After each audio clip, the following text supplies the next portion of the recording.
They sort of seem like there's a thing called species, like first species counterpoint is a note against a note of the same value. So like you could do, like you have a thing called a cantus firmus. Maybe in American, I think it's like cantus firmus or I don't know I don't even know if it's. I think it's Latin. I don't know any shit about the Latin stuff. You know what I mean? That's the kind of thing. If you go to like, this is kind of what I talk about with like the academic stuff. Oh, in this century, in that century. Okay, cool, man. But I'll tell you this much, okay? There's this thing, they called it a cantus firmus. They could have called it dog shit, and it would have been fine. Like, the thing called dog shit, and how it works is it's a melody. There's a melody called dog shit, and that's like your basic melody. And you're going to write counter dog shit, which is a melody that's going to be able to written over it, right? So you'll have these two staves, and one will say DS instead of CF, cantus firmus. And so I'll say DS instead of CF, DS or whatever it is, and it'll be over one, and you'll have that melody that's written. You can repeat notes, etc., etc. On first species, that the cantus firmus is going to be, let's call it whole notes, for example. And then your counter subject, they probably, I don't even know if they use a different name for it or not, but it's like you have your subject and your counter subject, essentially. Your counterpoint, actually, is what they call it, now that I think about it. They have the cantus firmus, and then they have the counterpoint, I think is what they would call it. So anyway, whatever. Well, the important part is that first species, is what they call it, is where your counterpoint to the cantus firmus will be of the same value. So if the cantus firmus is written in whole notes, then your counterpoint will be written in whole notes. And you have to start on an octave, or I think you can start on a fifth, like a fifth or an octave. But that's a perfect consonance, and these are considered perfect consonances. Even when you listen to them, that's why power chords work with distortion. They're so consonant that they're just as consonant as it gets. The same exact note as a unison, or an octave is the same pitch, just an octave apart. And the fifth is the next one where they're basically super consonant. Those are the notes you have to start on. And I think you have to end in the octaves or unison, but you can't. I don't think you can end in a fifth, if I remember right. And then when you're writing, you can't have dissonant intervals between them, and you can't have parallel octaves. You can't have parallel fifths, because it won't sound like counterpoint. They won't sound like two independent entities anymore. And so you're trying to maintain their independence and increase their freedom. It's essentially what it is. I mean, if you thought about it in like societal terms, you're trying to enhance the amount of freedom between them while maintaining the independence. So they have to basically do their own thing without conflicting with one another. The rules defined in the first place around consonances and dissonances, and you want to hear something pretty, not something ugly. And what we call pretty is things that sound harmonious or consonant together, where the vibrations aren't attacking each other in tension. There's no tension. Anyway, so second species counterpoint, I skipped some of the rules. Like a third is considered a consonant interval. A sixth is considered a consonant interval. And the third and the sixth are kind of interchangeable anyway. Like a third up is a sixth down. Sixth up is a third down, that kind of thing. A second is not. A seventh is not. So unison's consonant. A second is dissonant. A third is consonant. A fourth, like you see where this is going. But the sixth is considered consonant. And there were certain other rules too. I can't remember them all now. I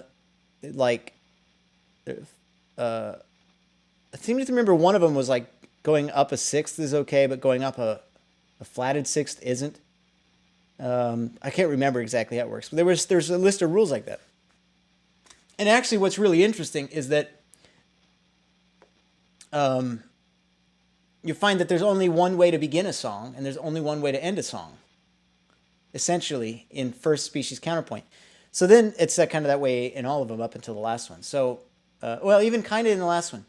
So in second species counterpoint, it's 2 notes against 1. So if your cantus firmus was in whole notes, your counterpoint would be in half notes. And then what happens is, what happens is the more notes you have in your counterpoint, like I think third species is 4 notes against 1. So it'd be like, if the cantus firmus is whole notes, then the counterpoint would be quarter notes. But the more notes you have, you're not just checking your note against the note that it's with at like if it's a whole note, you check your first note and go, is that consonant or dissonant with my first note, right? I mean, with the cantus firmus. And then your second beat, is it consonant or dissonant? And the third and the fourth. So you're checking all your notes against the note that it's with. And some beats you're allowed to have dissonance, and other ones you're not. And I don't remember the rules specifically. This is kind of intriguing because it's stuff that we do use even today. Like for example, if you have a walking bass line, like over a 2-5-1, like you have this. And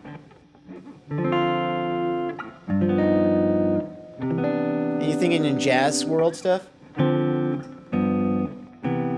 you have a bass line that goes,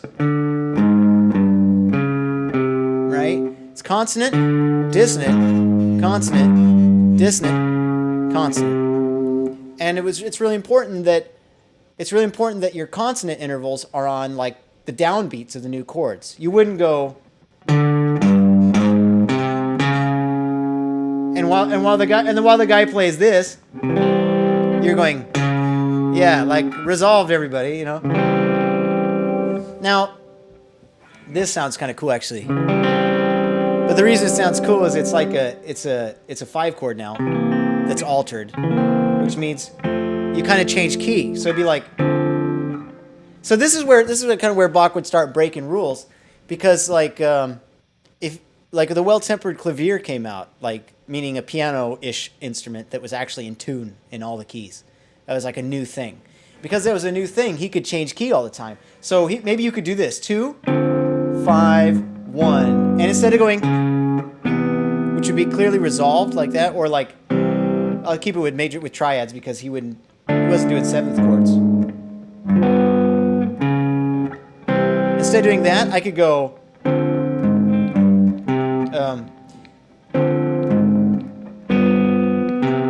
now that's already kind of ugly because I've got the 11, and the 11 it sounds super tense. That's breaking the rule. It sounds bad in our jazz context.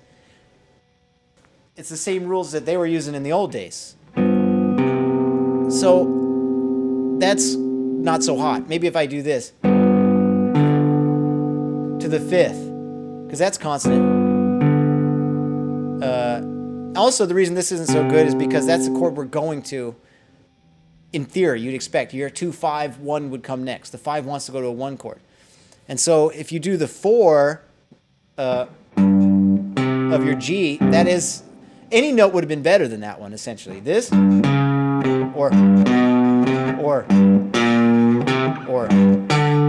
any of that would, any note would have been better, probably, than that one. So this, and then instead of going like that,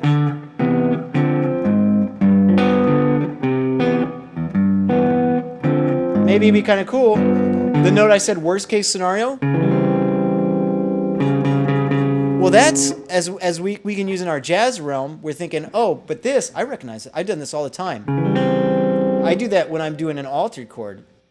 And that's a flat 9 over the triad. Which means if it's altered, then it's dominant.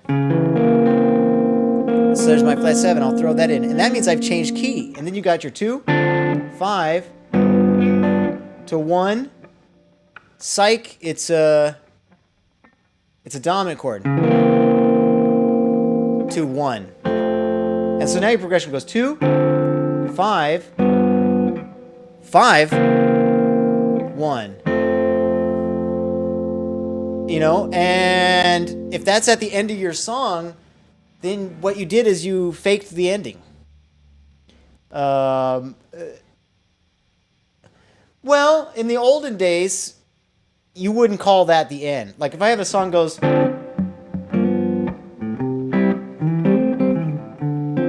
right, this is pretty revolutionary in the 1600s, 1700s. Nobody did that. So, but all the same, that's my song. And then I go,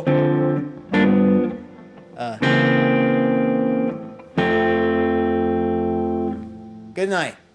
Nobody would. That's not the end of the song.